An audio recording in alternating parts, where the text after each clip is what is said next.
In a small-town desert valley where everyone minds their own business, there's a diner run by a woman who defied all odds. Maria Ramirez isn't your typical business owner. She's a single mother carrying the weight of classified military operations. In her past, behind her quiet demeanor lies a lethal set of skills from her days as a special operations soldier. A secret that will change everything when a ruthless cartel makes the fatal mistake of claiming her diner as their territory. Make sure to tell us where in the world you're watching from if you're enjoying these stories. Hit subscribe because tomorrow's episode is absolutely mind-blowing. The morning sun blazed across Saguaro Valley, its harsh light reflecting off the weathered sign of Maria's Desert Rose Diner. Heat waves shimmered above the cracked asphalt of Main Street, while the aroma of fresh tortillas and sizzling chorizo drifted through the open windows. Inside, Maria moved with calculated precision, her movements fluid and economical as she prepared for another day of serving the hardworking people of this border town. The worn leather booths creaked as the morning regulars found their spots, each settling into their usual places like a well-rehearsed dance. Sheriff Marcus Cooper sat in his usual corner booth, reading glasses perched on his nose as he pretended to focus on the newspaper. His coffee remained untouched as his eyes regularly scanned the entrance, a habit born from 20 years of law enforcement in cartel territory.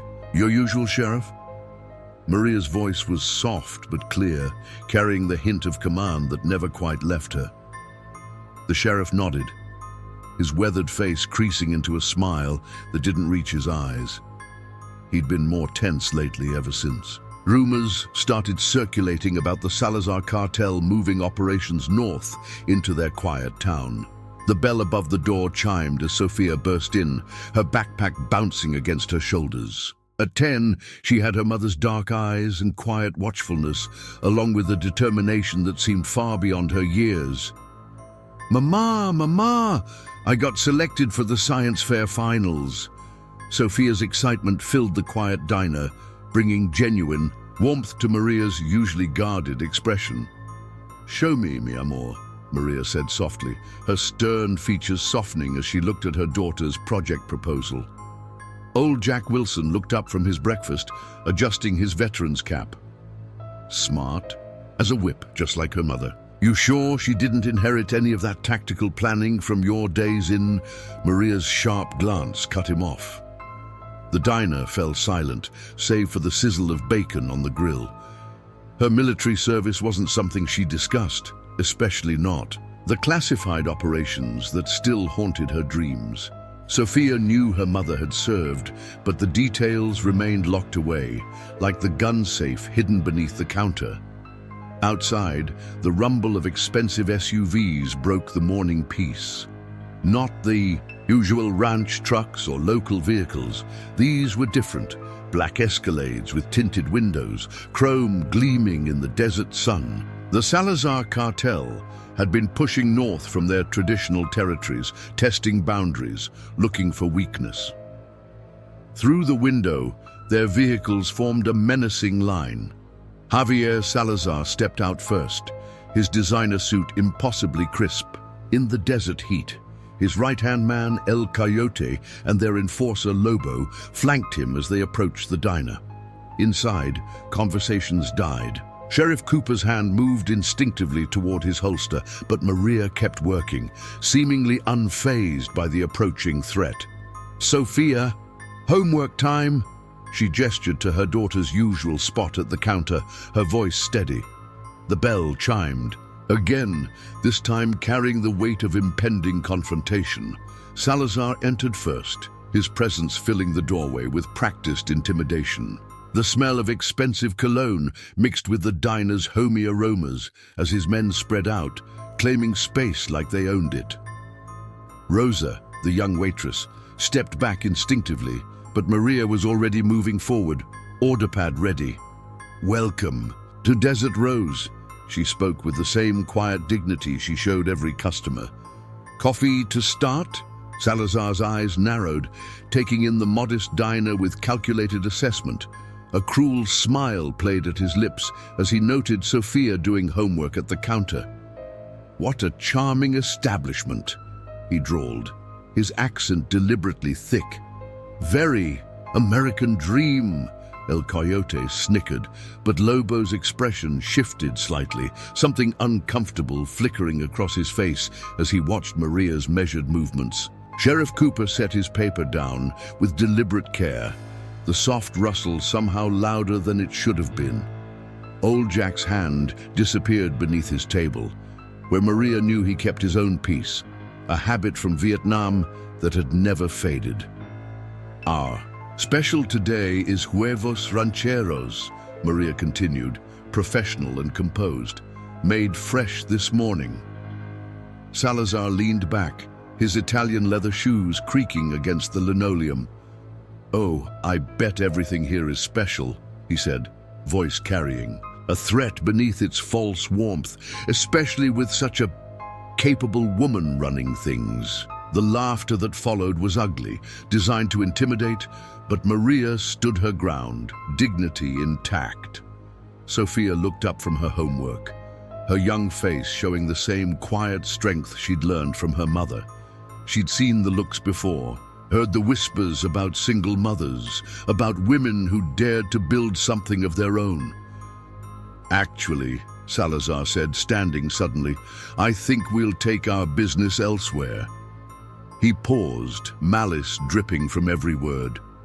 "This place seems a bit restricted for our taste." They stood as one, a practiced intimidation tactic, but before they reached the door, Salazar turned back. "We'll be seeing you around." His words carried a promise that made the whole diner hold its breath. This territory is changing hands. Smart business owners understand that. The bell chimed one final time as they left, their vehicles roaring to life with unnecessary aggression. The sound echoed down Main Street, carrying with it a warning of things to come.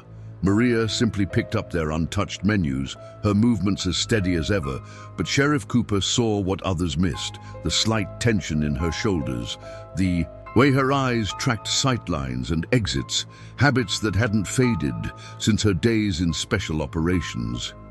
"Maria," Sofia's voice was small. "It's okay, mi amor," she smiled, and somehow, coming from her, it felt true. Some people just need extra time to learn respect.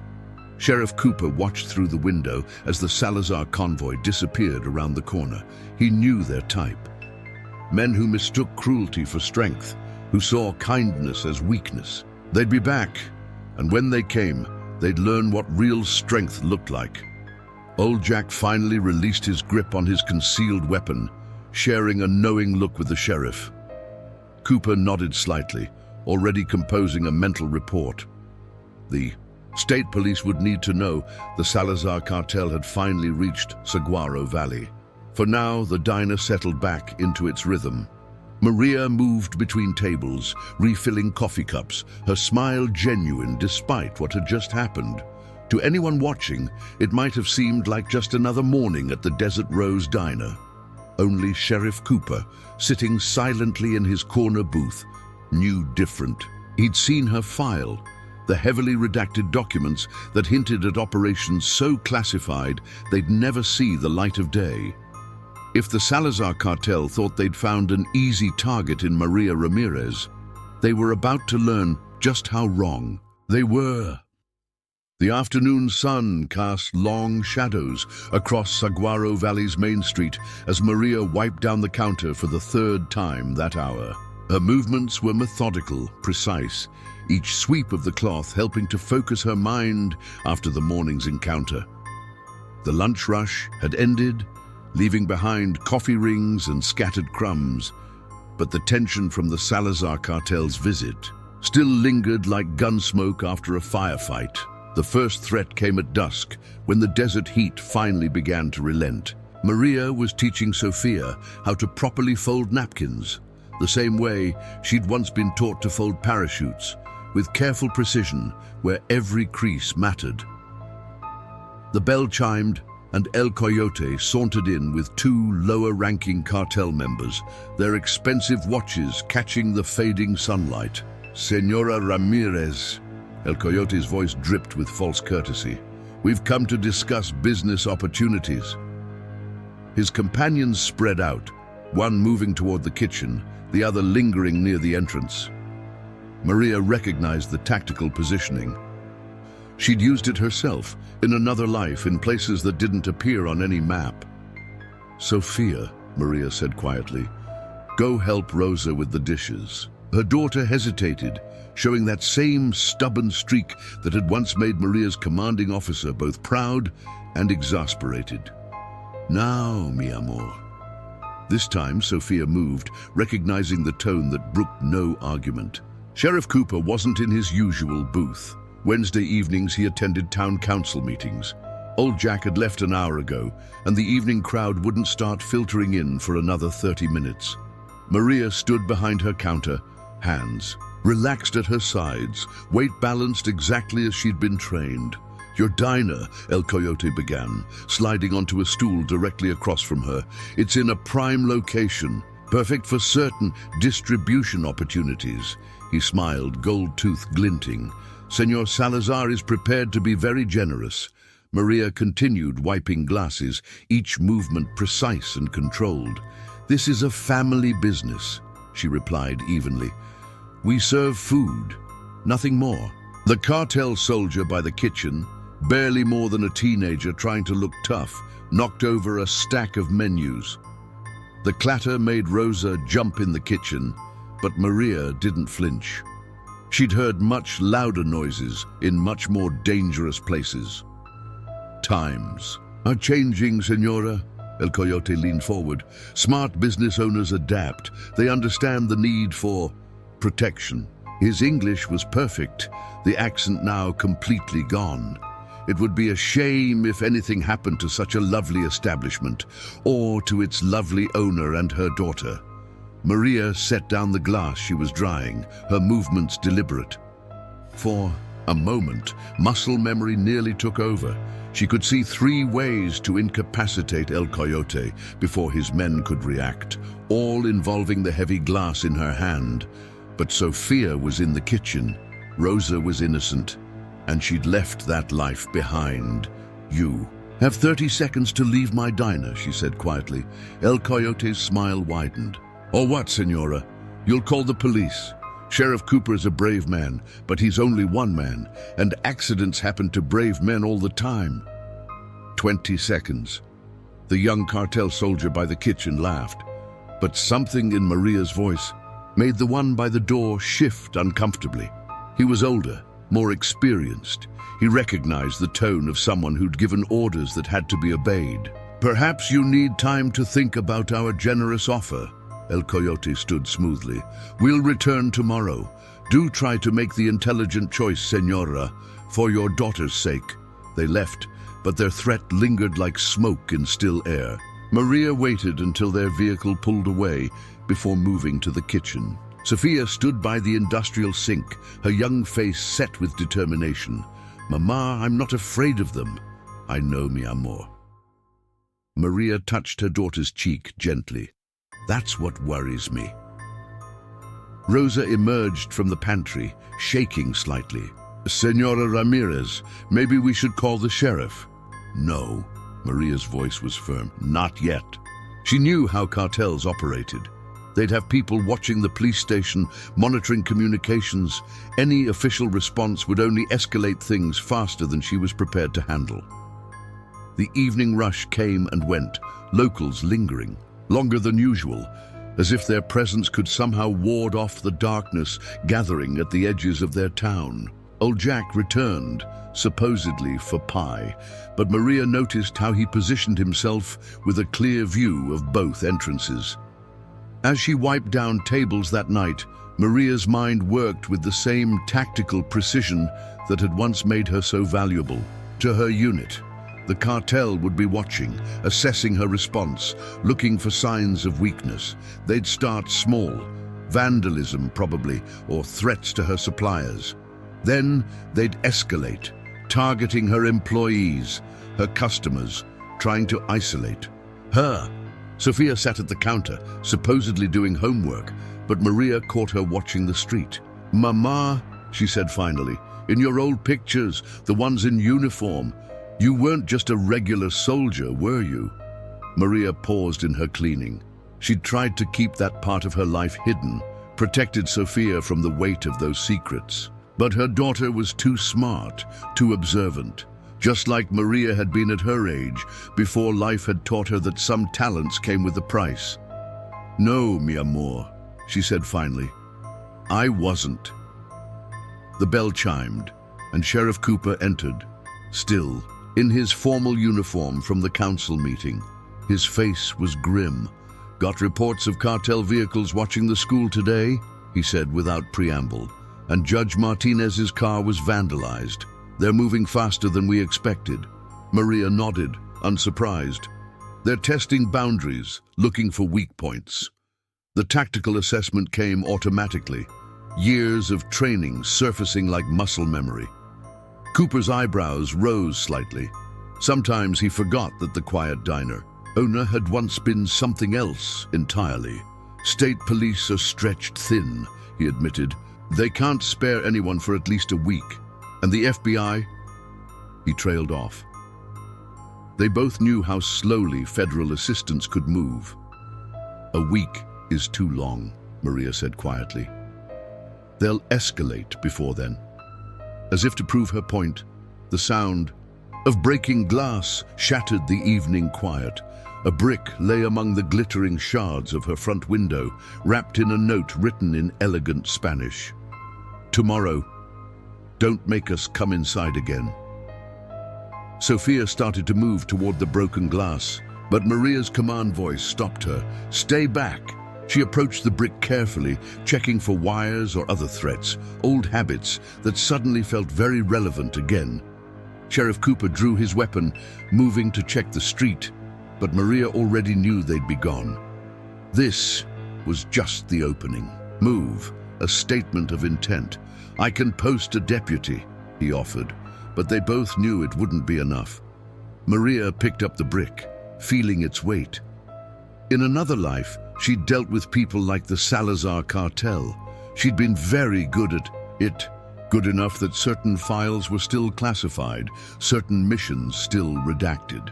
She'd left that life behind when Sofia was born, choosing to create something rather than destroy.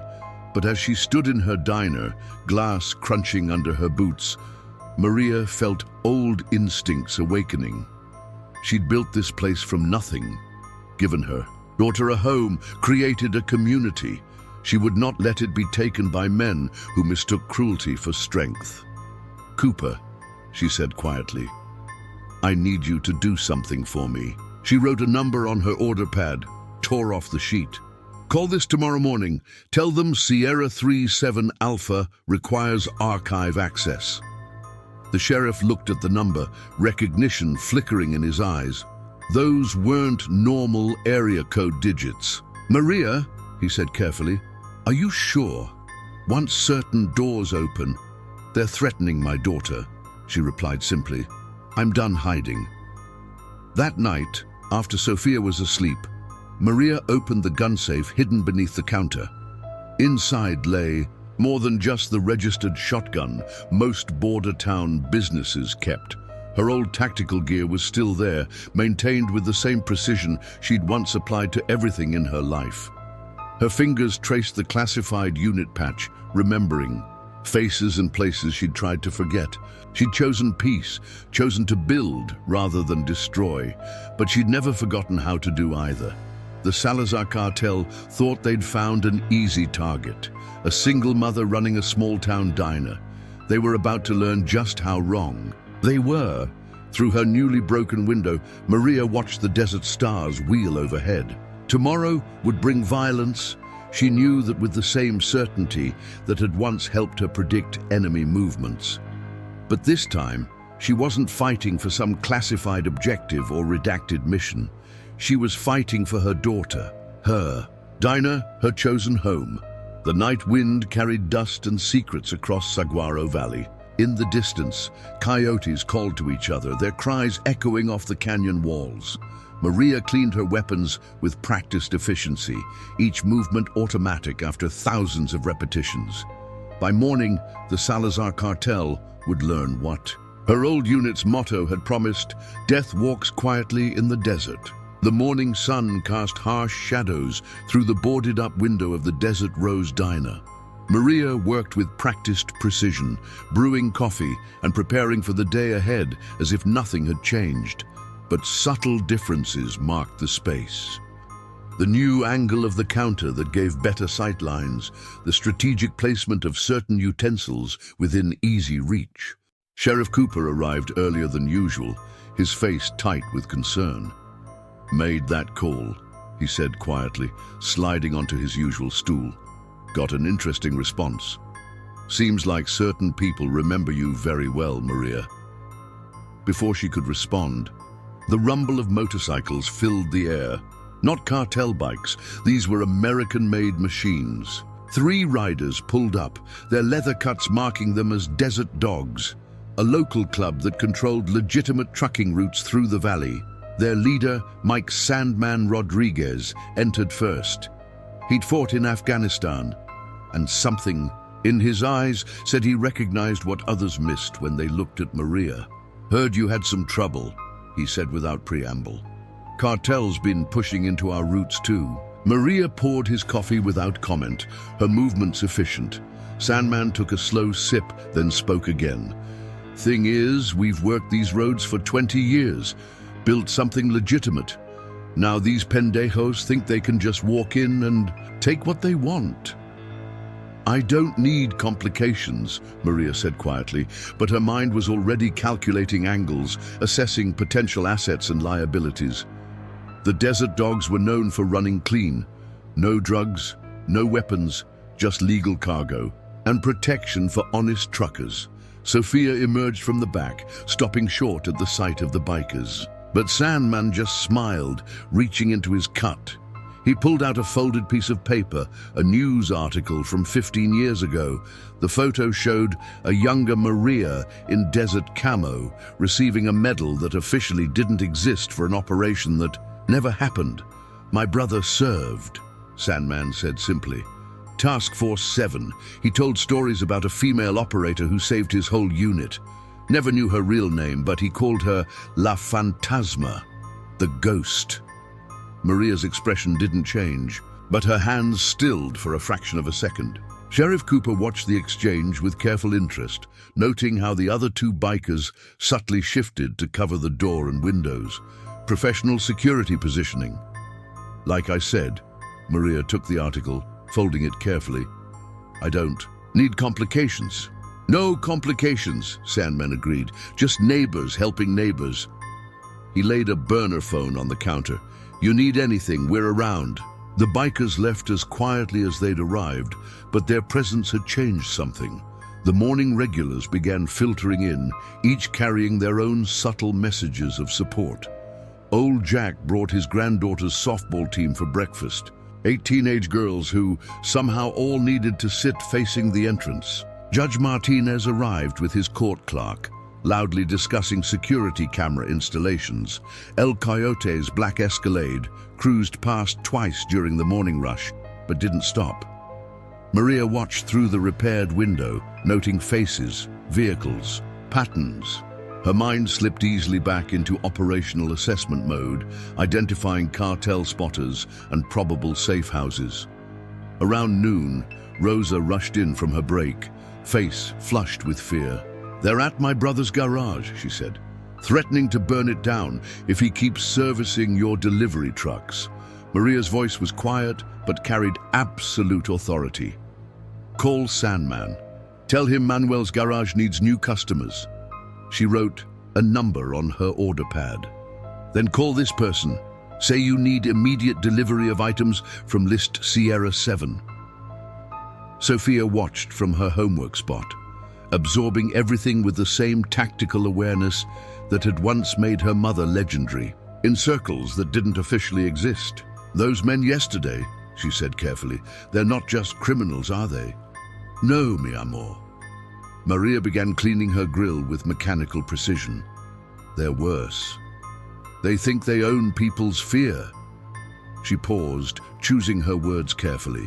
But fear is a choice, and some people choose not to make that choice. The afternoon brought more subtle messages. 3 cartel vehicles parked across the street, their occupants watching the diner with practiced intimidation. But they weren't the only ones watching. Desert Dog's bikes appeared at random intervals, never more than 1 or 2 at a time, their riders taking meals at strategic tables. Maria's satellite phone, kept in the same hidden safe as her tactical, gear buzzed with a text, "Package received, assets in position." She deleted the message immediately, but felt a familiar calm settling over her. The calm that came before an operation when all the pieces were in place. El Coyote made his move at sunset, arriving with 4 men, but this time they found the diner's layout subtly altered. The booth they'd chosen before had been removed for repairs. The clear sightlines they'd relied on were now blocked by strategically emplaced desert plants, and they weren't the only ones carrying weapons. Senora Ramirez, El Coyote's voice carried forced joviality. "I trust you've considered our generous offer." Maria continued, wiping down her counter, but her positioning gave her clear access to what lay beneath. "I have," she replied calmly. "The answer is no."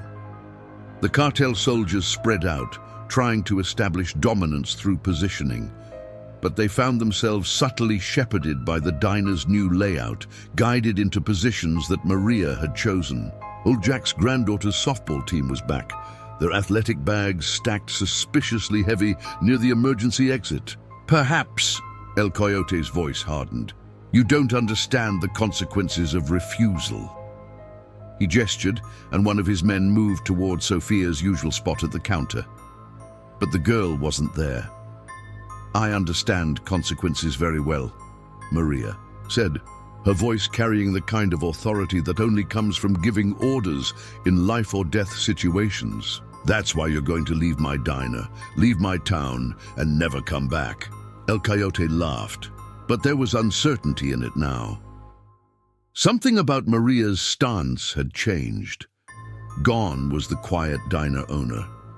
In her place stood someone else. Entirely, someone whose stillness spoke of violence held in perfect check. "You are either very brave," he said, "or very stupid."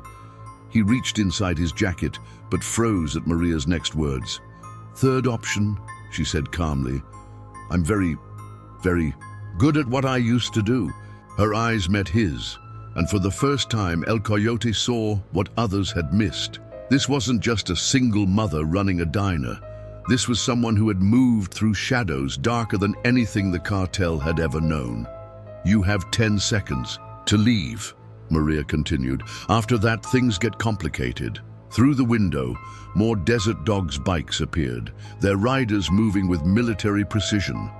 Old Jack's granddaughter's team stood as one, their movements too coordinated for teenage athletes.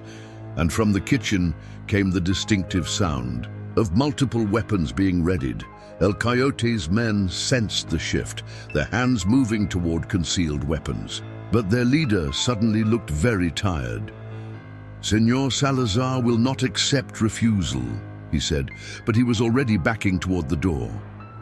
"Senor Salazar," Maria replied, "is about to learn some very interesting lessons about consequences." She smiled then, and it was the kind of smile that had once made hardened operators grateful she was on their side. The cartel soldiers left, trying to maintain their dignity, but everyone in the diner knew something had changed. The first real battle line had been drawn, and Maria Ramirez had shown just a glimpse of what lay beneath her quiet exterior. As the sun set over Saguaro Valley, Maria began her closing routine, with the same precision she'd once used to clean her weapons after an operation. Sofia emerged from the safe room hidden behind the kitchen, her young face showing the same controlled focus her mother had worn in another life. "It's starting, isn't it?" Sofia asked quietly. Maria nodded, her movements never faltering as she counted out the day's receipts. Yes, mi amor. But this time I'm not fighting in shadows. This time I'm fighting for home. Night settled over Saguaro Valley, bringing with it the sound of distant engines and whispered warnings. Maria moved through her empty diner, checking locks with military precision. Behind her, the soft click of a round being chambered made her turn. You always did prefer the MK-23, a familiar voice emerged from the shadows. Quiet, reliable, deadly, like its operator. Colonel James Harrison stepped into the dim light, his cane masking the true strength that still resided in his frame. Hello, Ghost. Sir. The response came automatically, years of training surfacing in a single word. Didn't expect you to come personally. When my best operative breaks 15 years of silence, Harrison moved to the counter, easing onto a stool. Some things require a personal touch. He glanced at the shattered window, now covered with plywood. Salazar Cartel, they have no idea what they're walking into. Maria poured coffee with the same precision she'd once used to plan classified operations. I left that life behind, she said quietly. Chose something different. Did you? Harrison's eyes tracked her movements, noting the perfect economy of motion that hadn't faded with time. Or did you just change battlefields?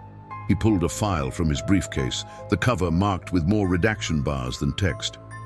Your last mission, the one that earned you the Ghost title. It wasn't just about cartel weapons. Sofia's voice interrupted from the kitchen doorway. You knew my mother when she was a soldier. It wasn't a question. Maria tensed, but Harrison just smiled. Knew her? He turned to face Sofia. Your mother was the best operative I ever commanded. El Fantasma, the cartels still tell stories about her. A shadow that appeared from nowhere, dismantled entire operations, and vanished without a trace. Mi amor. Maria's voice carried a warning. But Sofia stood her ground. I need to know, Mama, she said firmly. If we're going to fight them, I need to know who you were, who you are. Harrison opened the file, spreading photos across the counter. They showed a younger Maria in various combat zones, her face always partially obscured, her presence more suggested than captured. Operation Shadowfall, he said quietly. The mission that made your mother a legend. Maria's hands stilled on the coffee pot. That's still classified, not anymore. Harrison pushed a document forward. As of 2 hours ago, certain files were unsealed. The cartel's pushing north for a reason, Maria. They're looking for something they lost 15 years ago, something you took from them. Sofia moved closer, studying the photos with the same tactical assessment her mother had once brought to mission planning. The necklace, she said suddenly. In your jewelry box, the silver one with the strange markings. You never wear it, but you never get rid of it. Maria closed her eyes briefly. Of course, her daughter had noticed. She'd inherited her mother's gift for seeing what others missed. It wasn't about the necklace, she said finally. It was about what was hidden inside it. Codes, account numbers, evidence that went all the way to the top of the organization. Evidence that disappeared, Harrison added, along with half their leadership and most of their operational funds. The cartel never knew who hit them. They just knew that overnight their empire started crumbling. Some said it was rival gangs, others blamed federal agents. But a few, he smiled grimly, a few whispered about a ghost that moved through their compounds, invisible until the moment of strike. Sofia's eyes widened. The stories the desert dogs told about La Fantasma, that was you? Your mother became a myth, Harrison confirmed. The kind of myth that keeps powerful men awake at night, wondering if shadows really do have teeth. Maria's voice cut through the memories. And now they're here, in my town, threatening my daughter. Why? Harrison spread more photos across the counter. Surveillance shots of Javier Salazar and his inner circle. Because someone talked, someone connected enough dots to point them towards Saguaro Valley. They don't know exactly what they're looking for, but they know it's here. The necklace, Sofia said quietly. That's why you never wear it. It's not jewelry at all, is it? Maria moved to the hidden safe, entering a combination that spoke of coordinates rather than random numbers. The silver necklace lay exactly as she'd placed it 15 years ago, its surface marked with what appeared to be decorative patterns, but were actually encoded data. Inside this, she explained, holding it up to the light, is everything we couldn't prove about their operation. Names, dates, connections to government officials, enough evidence to bring down what's left of their old empire and stop their expansion cold. Why not turn it over? Sofia asked. Give it to the authorities? Harrison answered, because some of those named officials are still in power. If this evidence surfaces through official channels, it'll disappear, just like the witnesses in the original investigation disappeared. Maria returned the necklace to its hiding place. So I kept it. Insurance, in case they ever tried rebuilding what we destroyed. Her voice hardened. But I never thought they'd bring their war to my home. They're desperate, Harrison confirmed. Their push north isn't just about expanding territory.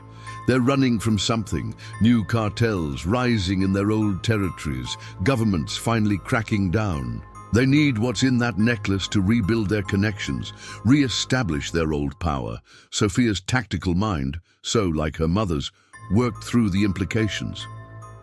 So when they find out you're La Fantasma, they'll come with everything they have, Maria finished. No more warnings, no more threats, just war. Harrison stood, his cane now clearly just for show.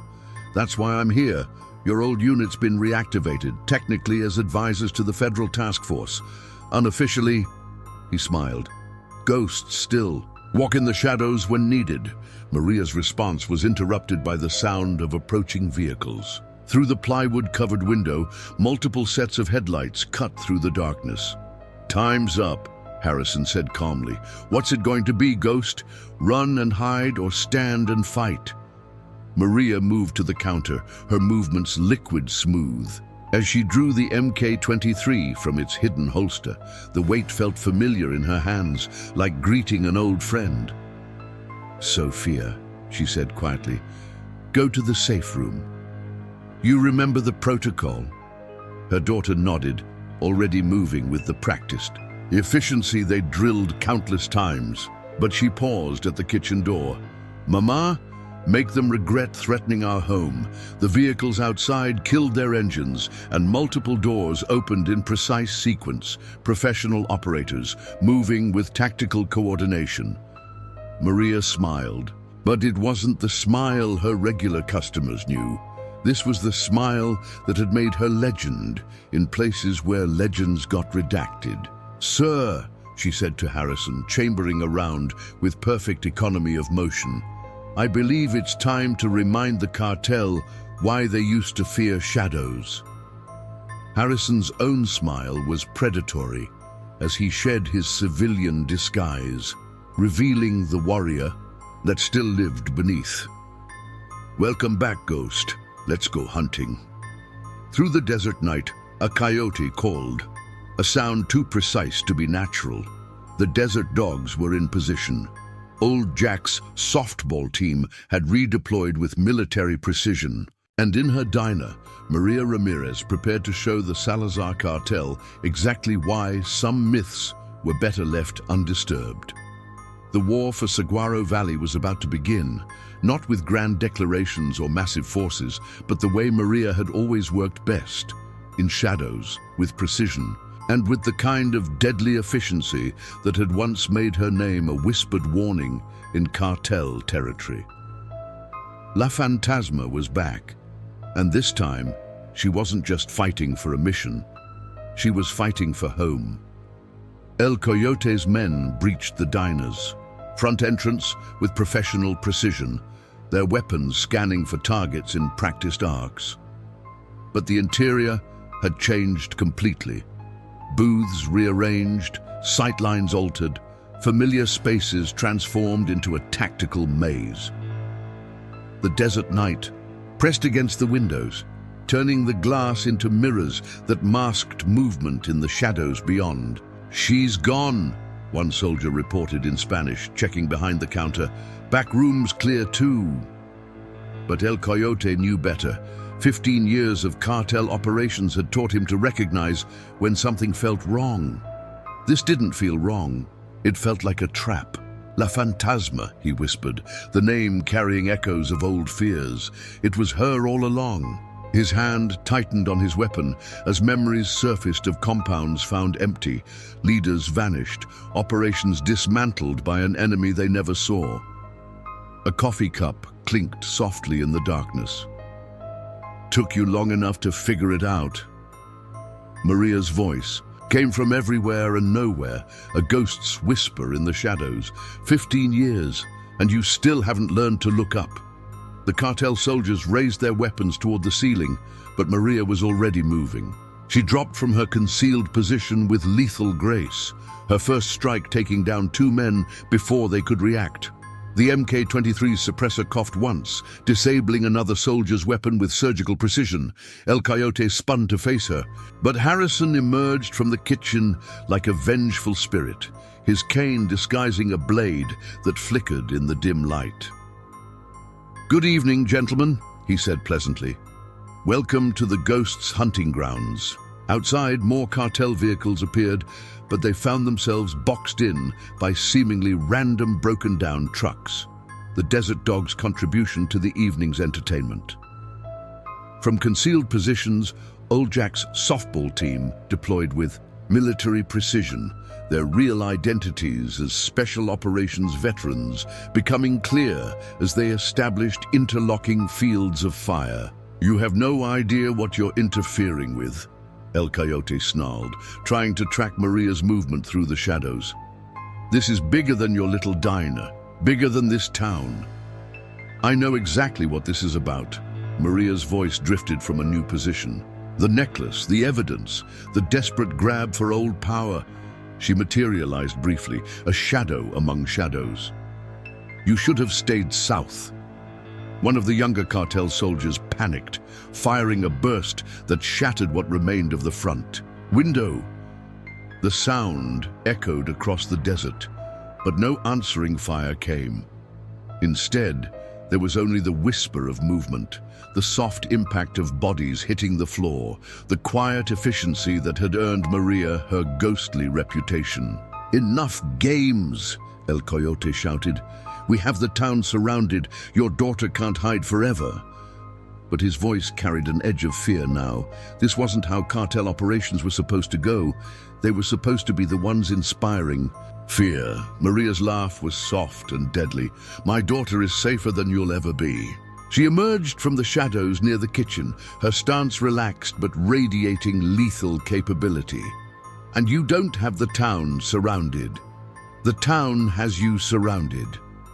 As if on cue, engines roared to life in the darkness. The Desert Dogs had unleashed their full chapter, bikes moving with tactical precision to cut off escape routes. From their positions, Old Jack's team began systematically disabling cartel vehicles with well-placed shots to engine blocks. Harrison moved like liquid, shadow, his age forgotten as he demonstrated why he'd once commanded the military's most elite ghost units. "You know what your biggest mistake was?" he asked conversationally, disarming a cartel soldier with elegant violence. "You thought she was hiding here. She wasn't hiding. She was building something worth fighting for." El Coyote's remaining men began to fall back, their professional discipline cracking in the face of an enemy they couldn't effectively engage. This wasn't a normal firefight. This was something else, a deadly dance choreographed by a phantom they'd only heard whispered stories about. "Salazar will burn this town to the ground," El Coyote threatened, but his words sounded hollow even to his own ears. "He'll bring an army." "Let him," Maria replied calmly. Her MK-23 never wavered as she advanced. "Armies are easy to see. Ghosts? She smiled, and it was the smile that had haunted Cartel nightmares for years. "We're already inside your perimeter." The sound of police sirens filled the air, Sheriff Cooper's contribution to the evening's coordination. But these weren't just local deputies. State tactical units emerged from pre-positioned locations, their arrival timed to perfection. "That evidence you're looking for?" Maria's voice carried clearly now. "Copies are already in transit to every major law enforcement agency and news organization in 3 countries. If anything happens to this town, to my daughter, to anyone I care about, it all goes public." El Coyote's face contorted with rage and fear. "You're lying. The necklace never left your possession. Our sources confirmed it." "Your sources confirmed what I wanted them to see." Maria moved with the liquid grace that had made her legendary. "Did you really think I'd keep something that valuable in one place? I was trained better than that, taught by the best." Harrison's smile was predatory. "She was always my finest student, the only operative who truly understood that the best weapon isn't the one you use. It's the one your enemy thinks you might use." The fight ended, not with a dramatic shootout, but with the quiet efficiency that had characterized all of Maria's best operations. El Coyote and his men found themselves systematically disarmed and contained, their tactical superiority undone by an enemy who had turned the entire town into a carefully prepared battleground. "Your father would be proud," Harrison said softly. As state police began taking cartel members into custody, "He always said you'd find your own way to serve." Maria checked her weapon with practiced efficiency before reholstering it. "He taught me that strength isn't about who has the biggest army. It's about what you're willing to fight for." Sofia emerged from her secure location, moving with the same controlled precision as her mother. She surveyed the scene with tactical awareness that made Harrison raise an eyebrow. "You've been training her every day," Maria confirmed. "Not to be a soldier, to be strong in her own way." She watched as her daughter helped coordinate with Sheriff Cooper, showing a natural gift for operational planning. Some legacies are about more than combat skills. The Desert Dog secured the perimeter, while Old Jack's team swept the area for any remaining threats. But everyone knew this was just the first engagement. Salazar wouldn't take this defeat lightly. He'd respond with everything he had. "We'll need to evacuate the town," Sheriff Cooper began, but Maria cut him off. "No." Her voice carried the quiet authority that had once commanded elite operators. "We don't run. This is our home, and it's time Salazar learned what happens when you threaten a ghost's family." Harrison nodded approvingly. "I'll make some calls. Your old unit isn't the only one that owes you favors." He paused, studying the woman who had once been his most lethal operative. "You've built something special here, Maria. Something worth protecting." The desert night wrapped around them like a tactical cloak as Maria began planning her next moves. She'd spent 15 years building a life of peace, creating something instead of destroying. But she hadn't forgotten her other skills. She'd just been saving them for when they truly mattered. Now, watching her daughter help organize the town's defense, seeing the community unite against a common threat, Maria understood something her father had told her long ago. Sometimes, the greatest battles aren't won by the biggest army, but by those who have the most to lose.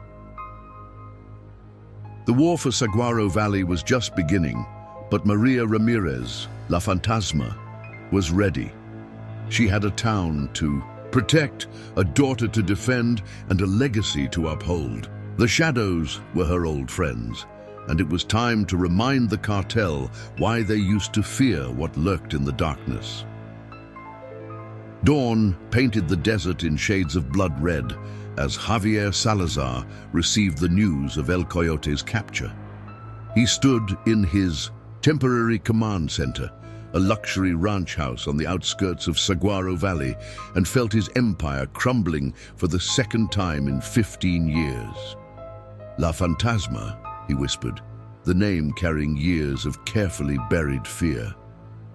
The ghost has been here all along. His remaining lieutenants shifted uneasily. They'd heard the stories, whispered warnings about an operative who had dismantled their organization from within, leaving no traces except disappeared leaders and shattered operations.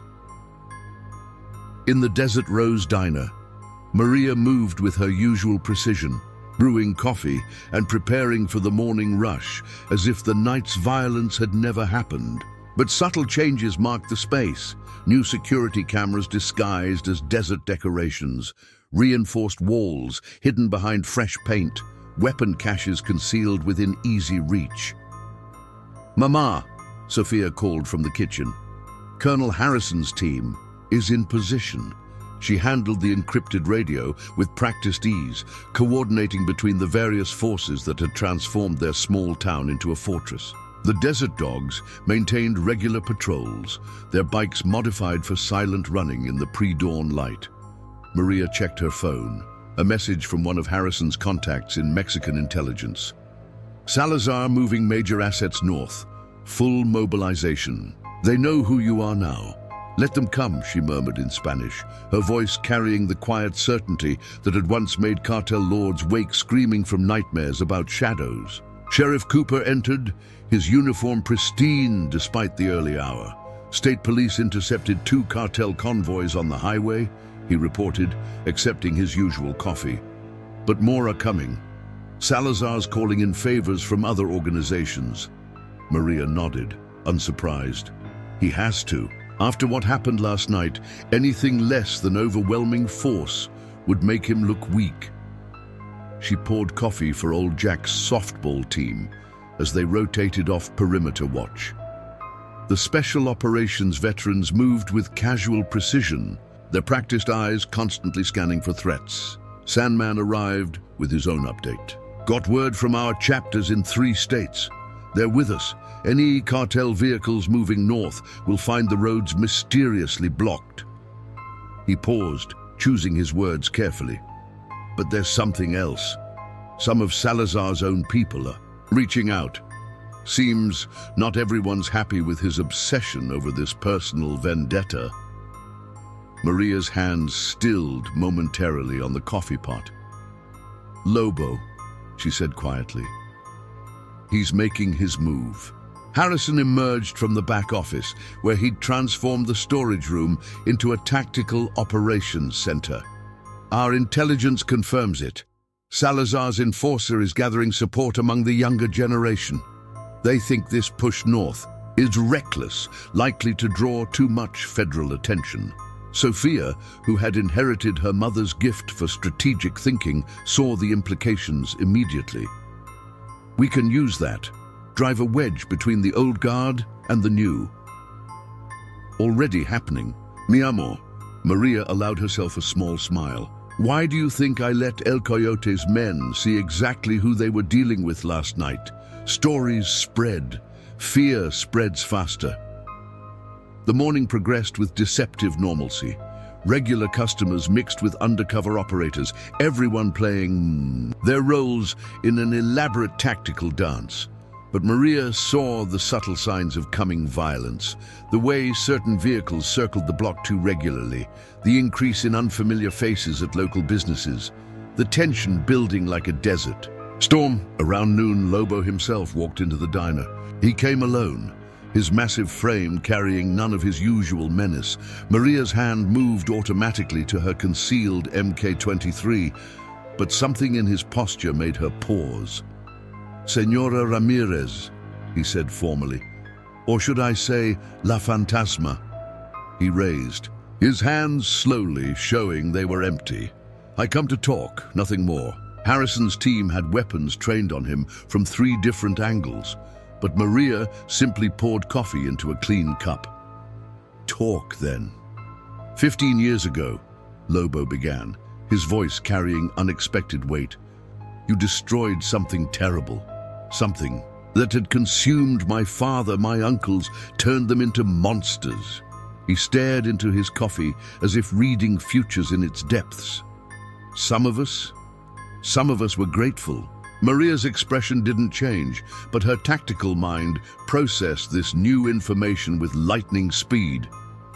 And now Salazar wants to rebuild it all. Worse than before. He's not just moving north for territory. He's running from changes in Mexico. New cartels, different philosophies. Younger leaders who want to build legitimate businesses, who are tired of endless blood.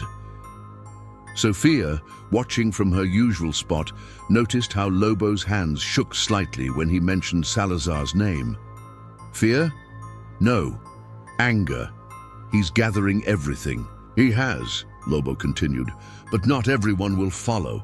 The younger ones, we remember the old days. We don't want that back. He reached slowly into his jacket, telegraphing his movements. The envelope he produced contained photos, cartel operations, safe houses, tactical layouts. Why? Maria's voice carried deadly focus. Because some ghosts should stay buried. Lobo stood carefully. Within 48 hours, Salazar will hit this town with everything he has. But he may find his army isn't as loyal as he thinks. After he left, Harrison examined the intelligence with professional scrutiny. This is gold. Operational plans, security protocols, everything we need to tear them apart from the inside. If it's real, Maria cautioned, but her instincts told her Lobo had spoken truth. She'd seen it in his eyes, the same look she'd seen in mirrors. 15 years ago, when she'd decided some things were worth fighting against. The day wore on, tension building like heat waves over desert sand. More desert dogs arrived from neighboring states, their bikes carrying more than just riders. Old Jack's team rotated through positions, maintaining constant surveillance while appearing to be nothing more than local color. Maria kept working, serving coffee and food with the same precise grace that had once made her legendary in shadow operations. But beneath her calm exterior, tactical plans formed and shifted. She'd fought cartels before, but never like this, never with so much personally at stake. Sofia coordinated communications between their various allies, showing the same gift for operational planning that had once made her mother the military's premier ghost operative. "Mama," she said during a quiet moment, "do you ever regret leaving that life? The excitement, the mission?" Maria watched her daughter, seeing her own strength reflected in younger eyes. "Never," she said softly. "Some battles are worth fighting because of what you're fighting for, not just what you're fighting against." As evening approached, Harrison received word that Salazar had moved his command center closer to town. The cartel lord was personally overseeing preparations for what he planned to be an overwhelming show of force. "He has to win," Harrison explained, to the gathered defenders. "Not just for the evidence, but for his reputation. If he loses to the same ghost twice, he won't just lose," Maria interjected quietly. "He'll disappear, like all the others who threatened what I protect." The desert sunset painted shadows across Saguaro Valley, shadows that held more teeth than Salazar could possibly imagine. In her diner, Maria Ramirez, La Fantasma, prepared for war the same way she prepared everything, with precise movements, careful planning, and the kind of patience that had once made her death's quietest servant. The time for hiding was over. Now it was time to remind the cartel why some ghosts were best left undisturbed. The first shots came at midnight, precise and coordinated. Cartel snipers targeted power transformers, plunging Saguaro Valley into darkness. But Maria had anticipated. This and backup generators hummed to life across the town, powering carefully positioned security systems and tactical equipment. "They're testing our response," Harrison observed from the diner's converted command center. Probing for weaknesses. Through night vision equipment, they watched cartel vehicles establishing a perimeter around the town, their movements suggesting professional military training. Sofia monitored encrypted communications, her young face illuminated by tactical displays. Desert dogs report 3 convoys moving in from the south, heavy weapons. She paused, listening intently. But one convoy just had mechanical failure. All vehicles disabled. Maria smiled slightly. Lobo's intelligence had proven accurate. Not all of Salazar's forces were fully committed to this fight. Status on civilian evacuation? Everyone who wanted to leave is clear, Sheriff Cooper confirmed. The rest... He gestured to where townspeople moved with unexpected discipline, manning positions and maintaining security with the precision of well-trained militia. The rest are ready to fight for their home. The Desert Rose Diner had transformed into the heart of their defense. Its reinforced walls and strategic location made it a natural command post, but more than that, it represented everything they were fighting for. Community, home, the right to build something without fear. Salazar's getting impatient, Harrison noted, watching thermal imagery of cartel forces consolidating their positions.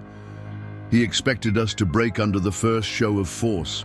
When we didn't, multiple explosions lit up the desert night, cartel forces targeting key infrastructure. But each explosion found empty buildings, pre-evacuated positions, targets that only looked valuable in satellite imagery. They're still fighting the last war, Maria observed quietly. Still thinking like a cartel. Her hand rested on her Mk-23, the weapon's familiar weight grounding her in present reality. They don't understand what they're really facing. Through her tactical radio, Sandman's voice crackled. Ghost? We've got movement on the east side. They're pushing into the industrial district. The Desert Dogs had integrated seamlessly into their defense plan, their motorcycle mobility providing crucial reconnaissance. Let them, Maria replied calmly. Spring the trap. The cartel's advance guard moved with professional precision through the darkened streets, using textbook small unit tactics. But they found themselves channeled by subtle obstacles, abandoned vehicles, construction barriers, strategic debris, into killing zones prepared by Old Jack's veterans.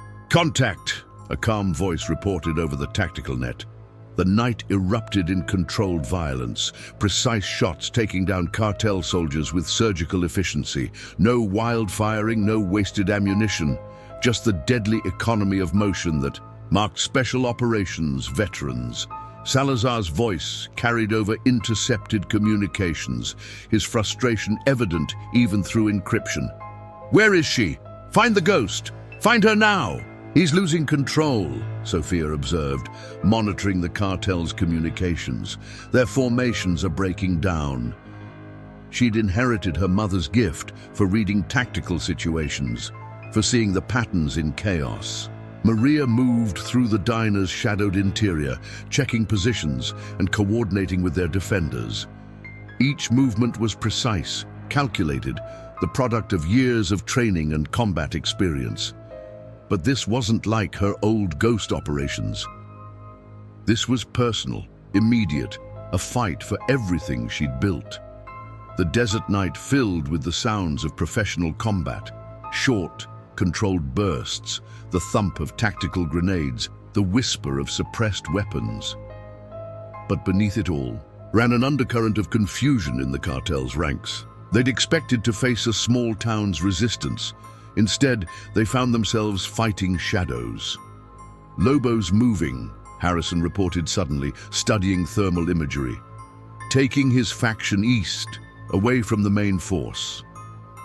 The cartel enforcer had made his choice, drawing away nearly a third of Salazar's strength at a crucial moment. Maria's voice carried quiet authority. Let him go. Focus on the true believers. She knew from experience that fanatics were more dangerous than professionals. They had nothing left to lose. Through the darkness, Desert Dogs' bikes moved like desert spirits, striking and vanishing, drawing cartel forces into prepared ambushes. Old Jack's team maintained interlocking fields of fire, their positions unmarked on any map but burned into the memory of veterans who understood true tactical advantage. "They're pushing toward the diner," Cooper warned, watching multiple cartel units converging on their position. Salazar knows this is the heart of it. Maria checked her weapon with mechanical precision. "Good, let him come." She moved to where Sofia coordinated their various forces, her daughter's hands steady on tactical controls that would have confused operators twice her age. "Mi amor," Maria said softly, "remember the protocols." Sofia nodded, her young face set. With determination, "If they breach the perimeter, I fall back to the safe room. But Mama..." She hesitated. "I can help. I can fight." "You already are." Maria touched her daughter's cheek gently. "Some battles are won with bullets, others are won with brains. You're fighting the smarter way." Harrison's voice cut through the moment. Multiple vehicles approaching. Fast from the south, heavy weapons. He paused, studying the thermal signatures. "Wait, they're engaging cartel positions." Sofia's hands flew over communication equipment. "Confirmed Mexican Federal Police tactical units. They're hitting Salazar's rear guard." Maria allowed herself a small smile. Lobo's last gift. He didn't just split the cartel, he made some calls of his own. The battle shifted. Cartel forces caught between professional law enforcement and the deadly efficiency of Maria's defenders. But Salazar himself led a final push toward the diner, his core followers driven by desperation and fear of failure. "Ghost!" His voice carried across the firefight. "Face me, end this yourself." Maria moved to the diner's entrance, her stance relaxed but radiating lethal capability. Through the darkness, she saw Salazar clearly, a man whose power had been built on fear, now facing his own terror made manifest. 15 years, she said quietly, her voice carrying in the sudden stillness. 15 years since I broke your organization, and you still haven't learned. Salazar raised his weapon, but Maria was already moving. The ghost hadn't lost any of her speed, any of her precision. Before his trigger finger could tighten, she'd closed the distance between them. "The thing about ghosts," she said softly as his weapon clattered to the ground, "is that we never really go away. We just wait. Wait for men like you to make the mistake of threatening what we protect." The fight ended, not with a dramatic shootout, but with the quiet efficiency that had characterized all of Maria's best operations. Salazar and his remaining loyalists found themselves systematically disarmed and contained, their tactical superiority undone by an enemy who had turned the entire town into a carefully prepared battleground. Dawn painted the desert in shades of victory as federal police secured the scene. Harrison coordinated with tactical units while desert dogs and local defenders maintained security. But Maria simply returned to her diner, checking coffee machines with the same precision she'd just used in combat. "Always the professional," Harrison observed, watching her methodical movements. "In everything you do." Sofia emerged from her command position, moving to help her mother prepare for the morning rush. Together, they embodied something Salazar had never understood. That true strength wasn't about fear or force, but about what you chose to build, what you chose to protect. The war for Saguaro Valley had ended not with cartel dominance, but with the quiet triumph of a community united, a family strengthened, and a ghost who had finally found something worth stepping into the light for. The county courthouse hummed with tension as Javier Salazar sat in the defendant's box, his designer suit replaced by prison orange. The gallery was packed. Townspeople, reformed cartel members, and most notably Maria Ramirez herself, sitting straight-backed in the front row, her quiet presence more commanding than any display of force. The defendant faces multiple federal charges, including RICO violations, attempted murder, conspiracy, and international drug trafficking, the prosecutor announced, her voice carrying through the hushed courtroom. Salazar kept his eyes down, but his shoulders stiffened at each mention of the Desert Rose diner. Outside, news vans lined the street. Reporters from across the country had descended on Saguaro Valley, drawn by a story that seemed almost too perfect. A small-town diner owner revealed as a legendary ghost operative standing against cartel expansion with a coalition of unlikely allies. Back at the diner, Sofia helped Lobo handle the increased crowd. The former cartel enforcer had found his own redemption, trading violence for honest work. His massive frame moved with surprising grace between tables, serving coffee with the same precision he'd once applied to less peaceful pursuits.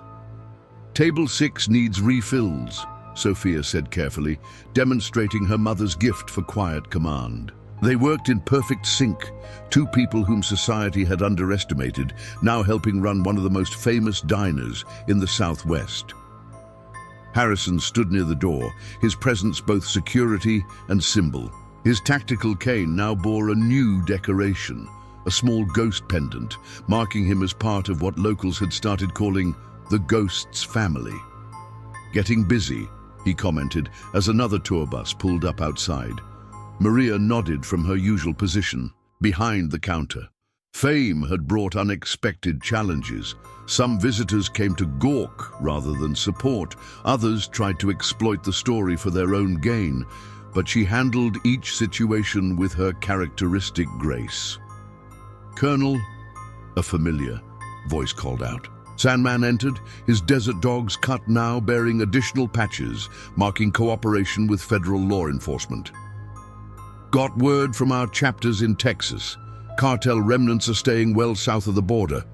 The changes reached beyond their small town. Maria's stand had inspired other communities to resist criminal expansion.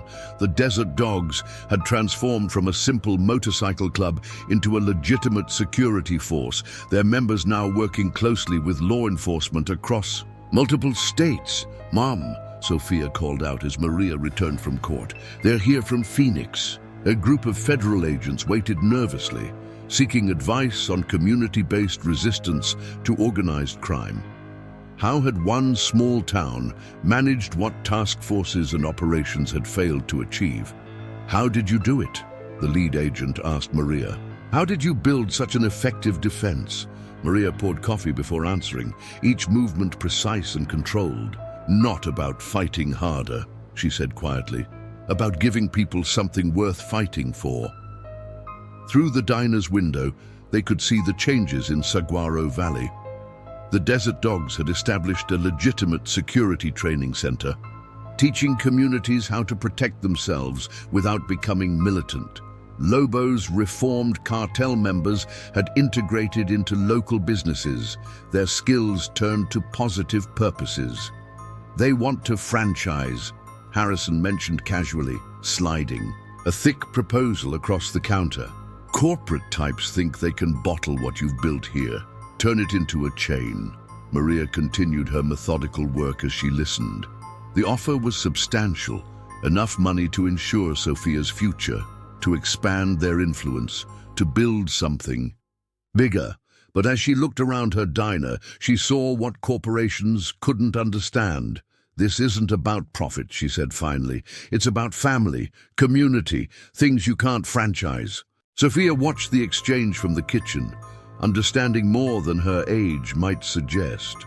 "Mom doesn't want to be famous," she explained to Harrison. "She just wants to be right." The corporate representatives left disappointed, but they represented a growing pressure.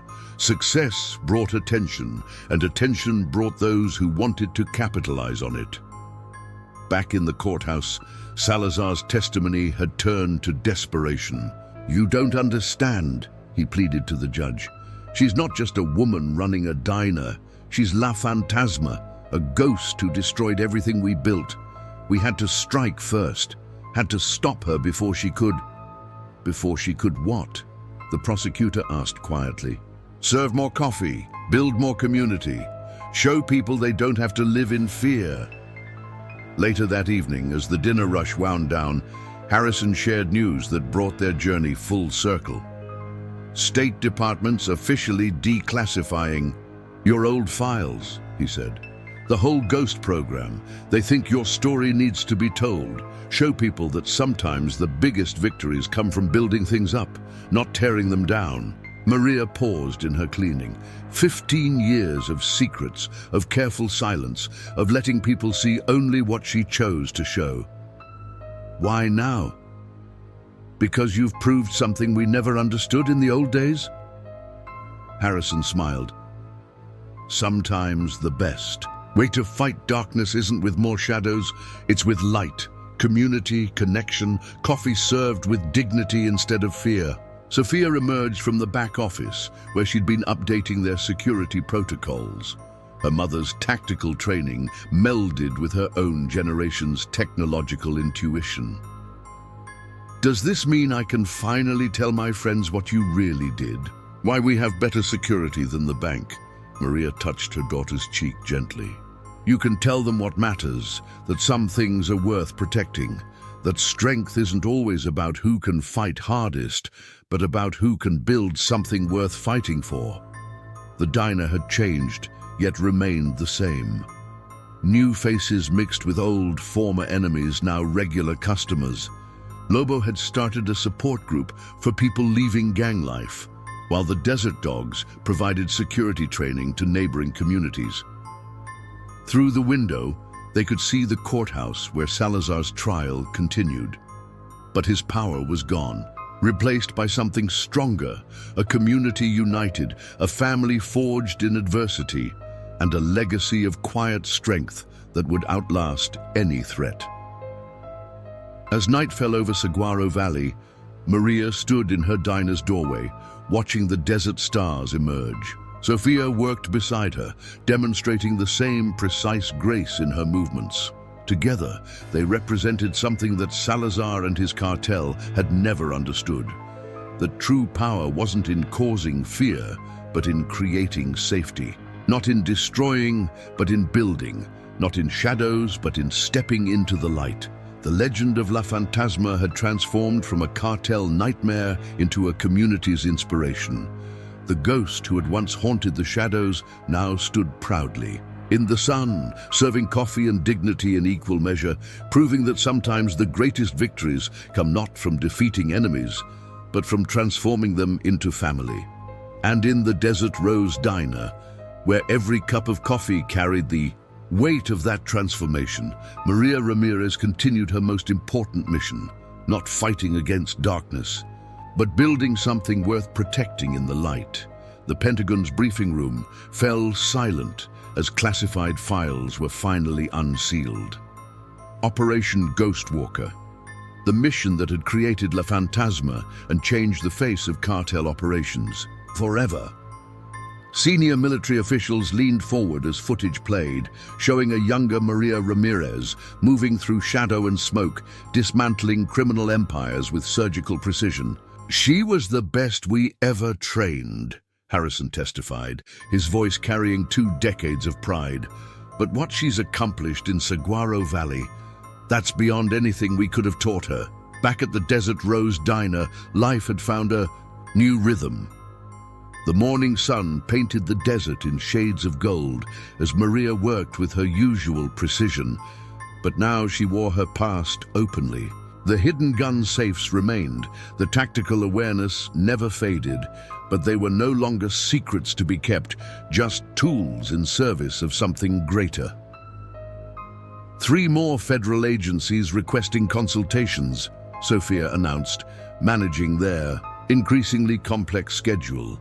At 16, she'd grown into her role as operations coordinator, combining her mother's tactical instincts with her own natural leadership abilities. And the governor's office called again about that security advisory position. Maria continued her methodical work, each movement carrying the same grace that had once made her legendary in shadow operations. What did you tell them? Same thing you always say. We serve coffee, not politics. Sofia smiled, her mother's quiet strength reflected in younger features. though Lobo thinks we should consider it, says we could help more communities stand up to organized crime. The former cartel enforcer looked up from where he was training new staff, all former gangs, members seeking honest work. His redemption had become a model for others, proving that transformation was possible with the right support and opportunity. Speaking of support, Harrison entered, moving with the fluid grace that belied his age. Just got word from our contacts. In Mexico, 3 more communities have adopted the Saguaro Protocol. Local businesses uniting, desert dogs providing training, federal cooperation, all built on your model. Maria poured his coffee with precise expertise. Not my model, she corrected quietly. Our model. Community builds strength. Family maintains it. Through the diner's windows, they could see the changes in their town. The Desert Dogs Training Center had expanded, now officially recognized by law enforcement agencies across multiple states. Old Jack's softball team had transformed into a legitimate security consulting firm, specializing in community-based defense strategies. "Mom," Sofia called out suddenly, "they're here." A group of women entered the diner, their nervous energy palpable. Survivors from another border town seeking guidance on standing against criminal expansion. Maria recognized the look in their eyes, the same determination she'd felt 15 years ago, choosing to build something worth protecting. "First thing," she said, pouring coffee with her characteristic grace, "is understanding that strength isn't in weapons. It's in unity, in giving people something to believe in." Harrison watched the exchange with quiet pride. The Ghost program had been designed to create shadow warriors, but Maria had evolved it into something more powerful. A blueprint for communities to reclaim their own security, their own dignity. "Got something you should see," Sandman announced, entering with his usual precision. He laid out surveillance photos showing cartel activity along the border. But these weren't images of violence. They showed criminal organizations fracturing, younger members seeking legitimate opportunities, following Lobo's example of transformation. "They're calling it the Ghost Effect," Harrison explained. "Criminal empires built on fear, discovering that fear isn't enough anymore, not when people have something worth fighting for." Sofia coordinated with Desert Dogs chapters across 3 states, her tactical mind processing threat assessments and community needs with equal efficiency. "Another town in New Mexico implementing our security protocols," she reported. "Local businesses united, community support strong." Maria allowed herself a small smile as she worked. This was so different from her days as La Fantasma, moving through shadows to dismantle criminal operations. Now, she built things up instead of tearing them down, created security instead of inflicting fear. "Your father would be proud," Harrison said quietly, watching her methodical movements. "He always said you'd find your own way to serve." The mention of her father brought memories of his own service, his own sacrifice. He died fighting cartels the old way, with force against force. But Maria had discovered a different path, one that transformed enemies into allies, fear into strength. "Colonel," Lobo approached with careful respect. "Federal task force is requesting our assistance. New cartel group trying to establish operations in Texas. They want to implement our community resistance model." Maria continued her precise work as she considered. The Desert Rose Diner had become more than just a restaurant. It was a symbol of successful resistance, of community transformation. But with that success came responsibility. "Tell them yes," she decided. "But we do it our way. No official positions, no government titles. We teach them to build something worth protecting, then show them how to protect it." Sofia was already coordinating logistics, her young hands moving across tactical displays with practiced ease. Desert dogs can handle transport security. Lobo's team can manage community outreach. Old Jack's people can provide tactical training. And us? Harrison asked, though he already knew the answer. We serve coffee, Maria replied simply. And show them that true strength comes from what you build, not what you destroy. The afternoon sun cast long shadows across Saguaro Valley as more visitors arrived seeking guidance. Former enemies turned allies, communities looking to stand up against criminal expansion, law enforcement agencies learning new approaches to old problems. Through it all, Maria maintained her precise routine. Each cup of coffee served carried the weight of transformation. Each quiet interaction demonstrated the power of dignity over fear. The legend of La Fantasma had evolved from a shadow warrior into something more powerful, a builder of communities, a transformer of lives. You know, Harrison observed, watching her work, when we created the Ghost program, we thought victory meant destroying our enemies. You've shown us it actually means transforming them into family. Maria's hands moved with practiced efficiency as she prepared for the evening rush. Around her, the diner hummed with activity.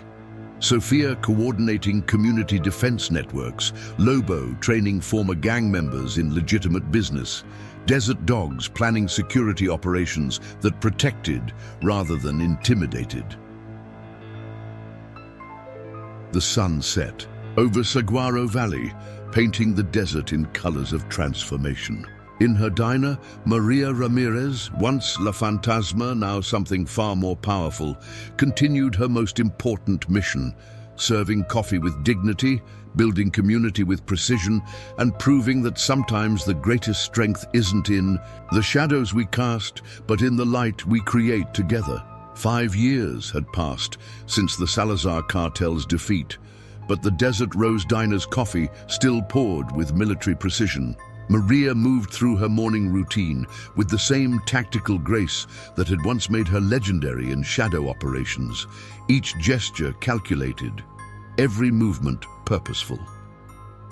Latest implementation report, Sofia announced, now 21 and recently graduated from the FBI's Community Liaison Program. She laid out statistics showing the spread of what law enforcement agencies had officially dubbed the Saguaro Protocol, communities uniting against criminal expansion, transformed by the model Maria had pioneered. 37 towns across 4 states, Harrison noted, studying the data from his usual spot at the counter, each one following your example, building something worth protecting, then learning how to protect it. The morning sun painted the desert in shades of transformation as Lobo coordinated with his team of reformed cartel members. They'd become legitimate security consultants, their hard-won knowledge now serving to prevent the very type of violence they'd once perpetrated. Federal task force requesting another consultation, Sofia reported, managing their increasingly complex network of alliances. New cartel group trying to establish operations in Arizona. They want to implement our resistance model. Maria continued her precise work, serving coffee with the same quiet authority that had once commanded elite operators. Tell them what we always tell them. Success isn't in the model, it's in the community that builds it. Through the diner's windows, they could see the changes their small town had inspired. The Desert Dogs Training Center had become an internationally recognized facility, teaching community-based security to law enforcement agencies from around the world. Old Jack's team had expanded their consulting firm, specializing in transforming criminal territories into protected communities. Got something you need to see, Sandman entered, his desert dogs cut now bearing patches from legitimate security. Operations across 3 countries. The surveillance photos he laid out showed criminal organizations fracturing along the same lines as the Salazar cartel, younger members seeking transformation, following the path Lobo had pioneered. And they're still calling it the ghost effect, Harrison explained, watching Maria's methodical movements. But it's not about fear anymore. It's about hope, about showing people there's another way. The morning rush brought its usual mix of locals and visitors seeking guidance. Each cup of coffee Maria served carried the weight of possibility. Each quiet interaction demonstrated the power of dignity over intimidation. The legend of La Fantasma had evolved from a shadow warrior into something far more significant, a builder of communities, a transformer of lives. You know, Harrison observed, when we trained ghosts to dismantle criminal empires, we never imagined this. That the most effective weapon against organized crime would be organized community. Sofia coordinated with Desert Dogs chapters across 5 states, her tactical mind processing threat assessments and community needs with equal efficiency. Another town in Texas implementing our security protocols, she reported. Local businesses, united, community support strong. And Lobo's program? Maria asked, though she already knew the answer. The former cartel enforcer's rehabilitation model had become a blueprint for transforming criminal elements into community assets. 87% success rate, Sofia confirmed. Former gang members and cartel soldiers choosing legitimate work, supporting community defense instead of threatening it. The afternoon brought a delegation from Mexico, community leaders, seeking to replicate Saguaro Valley's transformation. Maria served them coffee with her characteristic precision, while Sofia explained their approach to unified resistance. The key, Sofia emphasized, showing her mother's gift for quiet authority, isn't in fighting harder.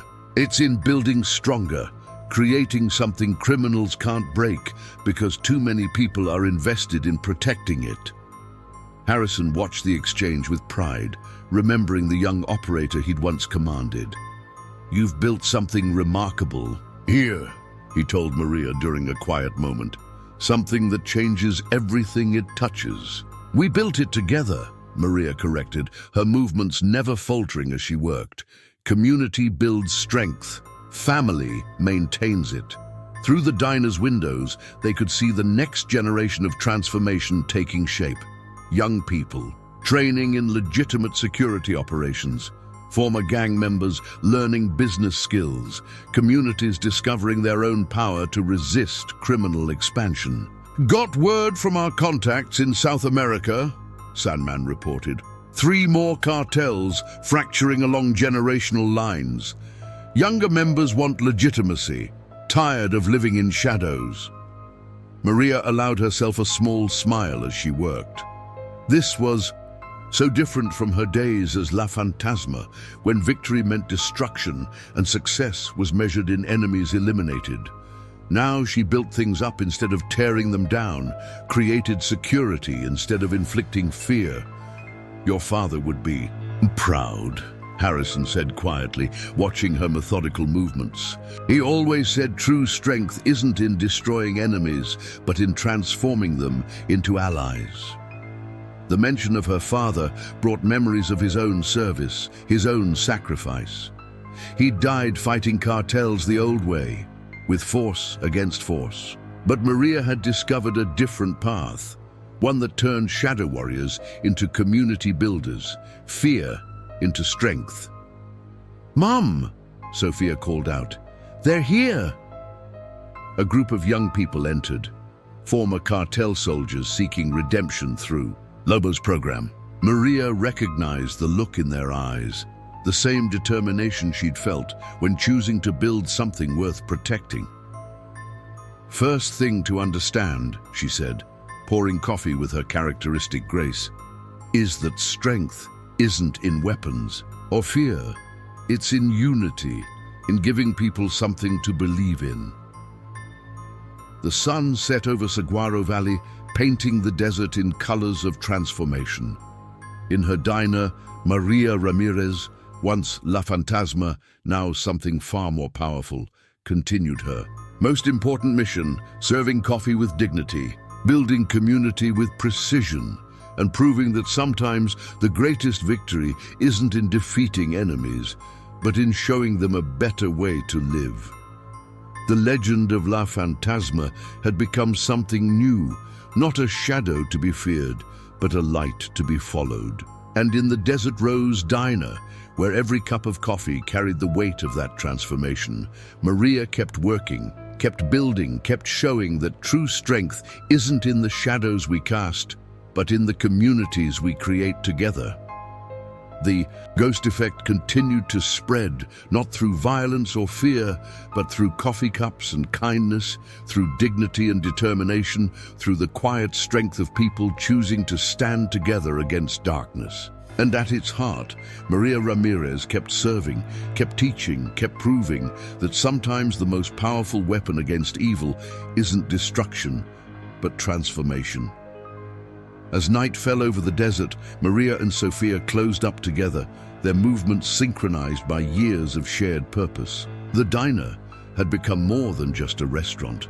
It was a beacon of hope, a symbol of possibility, a proof that even the darkest shadows could be transformed by the right kind of light. "Ready for tomorrow?" Sofia asked. Though she knew the answer, her mother was always ready, always precise, always serving their community with the same tactical excellence that had once made her a legend in the shadows. Maria nodded, her movements steady and sure as she prepared for another day of building something worth protecting. Always ready, mi amor. Always serving. Always transforming. The desert stars wheeled overhead, watching over a valley that had become a model of community transformation. And in her diner, La Fantasma, the ghost who had chosen to step into the light, continued her most important mission, serving coffee, building family, and proving that true victory comes not from the battles we win, but from the communities we create. The Desert Rose Diner still stands in Saguaro Valley, its weathered sign now a symbol of transformation recognized across borders. Each morning, Maria Ramirez continues her precise routine, serving coffee with the same tactical excellence that once made her La Fantasma. Sofia has taken her mother's lessons to heart, coordinating a network of transformed communities while serving customers with the same quiet dignity. The ghost effect, as they still call it, continues to spread, not through fear or force, but through coffee cups and kindness, through the power of people standing together. Harrison visits regularly, watching with pride as his former operative builds something more powerful than any shadow operation. The Desert Dogs maintain their legitimate security operations, while Lobo's rehabilitation program transforms more lives each year. "You know," Harrison said one quiet morning, watching Maria work with her characteristic precision, "when we trained ghosts to fight in shadows, we never imagined one would do more good by stepping into the light." Maria continued her methodical work, each movement carrying the weight of transformation. "Sometimes," she replied quietly, "the greatest victory isn't in defeating enemies, but in showing them a better way to live." Through the diner's windows, they can see the legacy they've built together. Former cartel soldiers training in legitimate security, communities standing united against criminal expansion, a new generation learning that true strength comes from what you build, not what you destroy. Sofia manages their expanding network of transformed communities with the same tactical excellence her mother once brought to ghost operations. The ghost effect isn't about fear anymore, she explains to visitors seeking guidance. It's about hope, about showing people there's another way. And in her diner, Maria Ramirez, once La Fantasma, now something far more powerful, continues serving coffee with precision, building community with purpose, and proving that sometimes the most effective weapon against darkness isn't shadow, but light. The legend of La Fantasma has become something new, not a nightmare that haunts cartel dreams, but a beacon that guides communities toward transformation.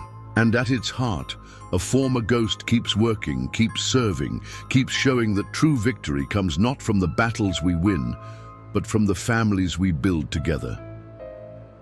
As the desert sun sets over Saguaro Valley, Maria and Sofia close up together, their movements synchronized by years of shared purpose. The diner remains more than just a restaurant. It's proof that even the darkest shadows can be transformed by the right kind of light. Ready for tomorrow? Sofia asks, though she knows the answer. Her mother is always ready, always precise, always serving their community with the same excellence that once made her legendary in the shadows. Maria nods, her movements steady and sure as she prepares for another day of building something worth protecting. Always ready, mi amor. Always serving, always transforming. If you enjoyed this story of transformation and redemption, make sure to subscribe to our channel for more incredible tales of courage, family, and the power of standing together against darkness. Hit that notification bell to never miss our newest releases, and let us know in the comments where you're watching from. Tomorrow's story will absolutely blow your mind, so don't miss it. Remember, just like Maria showed us, sometimes the greatest strength isn't in fighting shadows, it's in bringing light to dark places. See you in our next video.